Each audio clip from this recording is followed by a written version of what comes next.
The mission to retake Drill was a complete disaster. I want to know why. Yeah, we as the audience know who's responsible, and I stand by what I said. Leaving it as a secret to DT's identity makes scenes before better, because instead of having this fangirl still being here for some reason, it's more tense as we know what's going on, but the characters surely don't.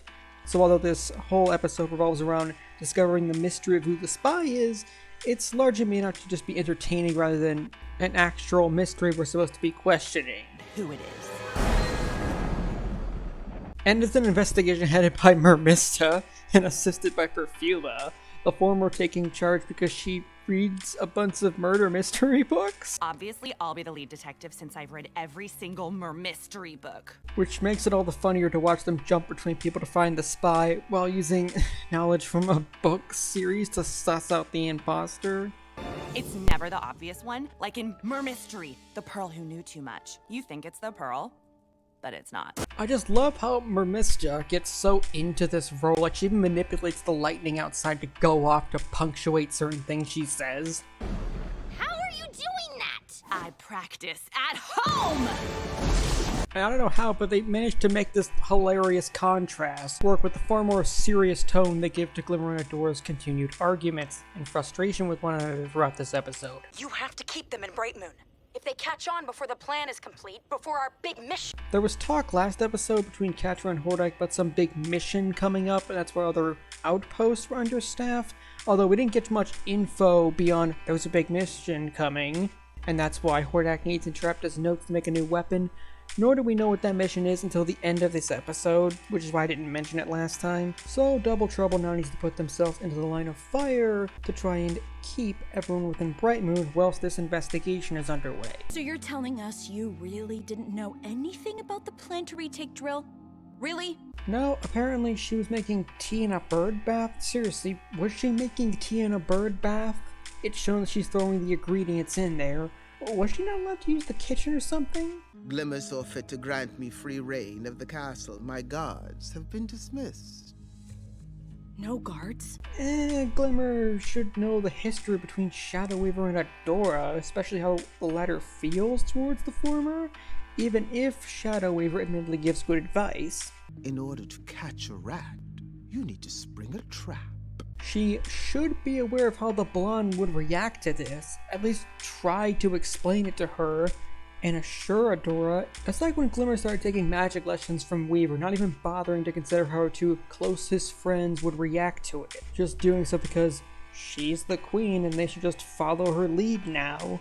Glimmer and Adora just keep rising to a boiling point. This is especially evident when they're supposed to interrogate Flutterina, that just stand there angrily facing away from one another. Have you tried interviewing Shadow Weaver about it? She seems kinda untrustworthy. Oh yeah, DT knows the right buttons to press to make this escalate further. Oh no. According to Glimmer, she's totally trustworthy and it's fine to just let her walk around the castle whenever she wants. I don't think there really is a side to take between these two. I don't have to tell you about every decision I make. Oh, but you tell Shadow Weaver? While I do agree with Adora, be wary with Shadow Weaver because, while her interests align right now, that woman is only out for herself, yet I do agree a bit with Glimmer that Adora is being a bit too paranoid and untrusting of Glimmer at times. However, Glimmer complains about Adora and Bo rushing out there without consoling her and taking charge without her, which is the biggest rock on a glass house she could have thrown here, considering Glimmer's literally done all that before. Hell, she did it just last episode. When two sides are throwing mud at each other, it doesn't really matter who's chucked the most. Both of them are acting like children, and sure, Double Trouble is doing whatever they can to exacerbate it.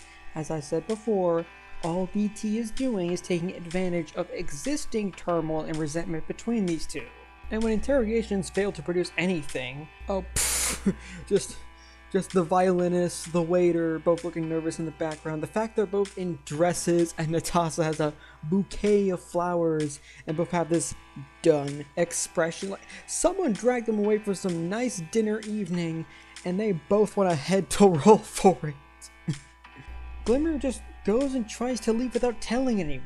Nothing we do is working. The Horde is always ahead, and I can't just sit here and wait for the next bad thing to happen. Really, this is Glimmer feeling as if she's not living up to that expectation she set for herself. She wanted to be the queen that acts, takes the fight to the Horde and protects her kingdom and her friends, yet that keeps failing constantly, and they don't seem to be any closer towards rectifying that. The less people involved, the better. We don't know who to trust. And what about me? Were you gonna tell me?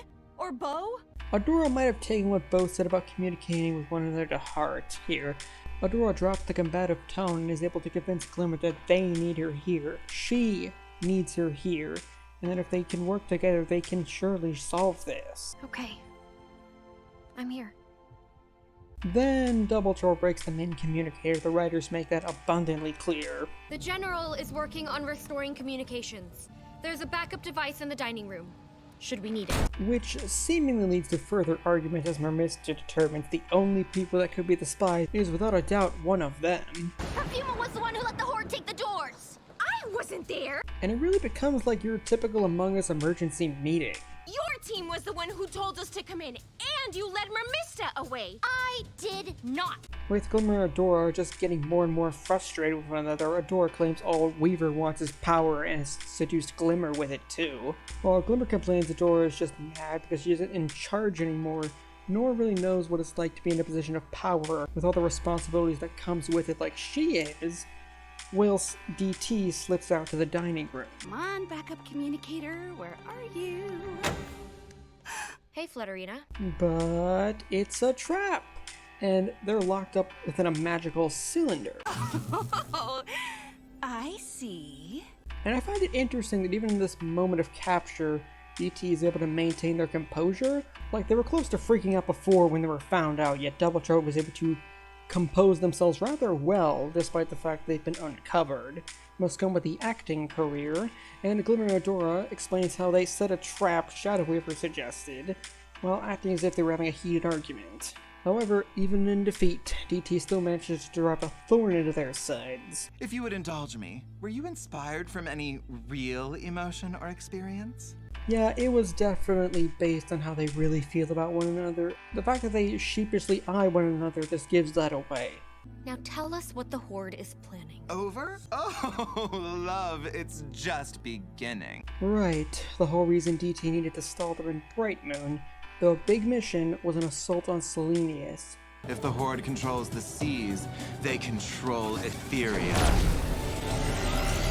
Okay, but how now? Is shipping raw goods and troops vital to the rebellion in some capacity? I feel like the writers really should have conveyed that at some point in the past 4 seasons. Selenius fell, and Glimmer had the power to teleport 3 other people across the world, just in time to witness the ruins of Mermista's kingdom. Like, damn, I did not see anything like this coming. It feels somewhat out of left field, yet there was constant mentioning some big offensive by the Horde, so it's not completely out of nowhere. This won't happen again. I won't let it. The queen who acts, that's who Glimmer wants to be. And yet, here she is, captured the spy but failed to take Drill, and now they've lost Selenius. So the Horde now has 2 kingdoms under their control, and a large swath of the Whispering Wood. We won't give up. We will take back Selenius. Take back all of Etheria. The Horde is creeping closer and closer, and Glimmer is done with that. No matter what it costs.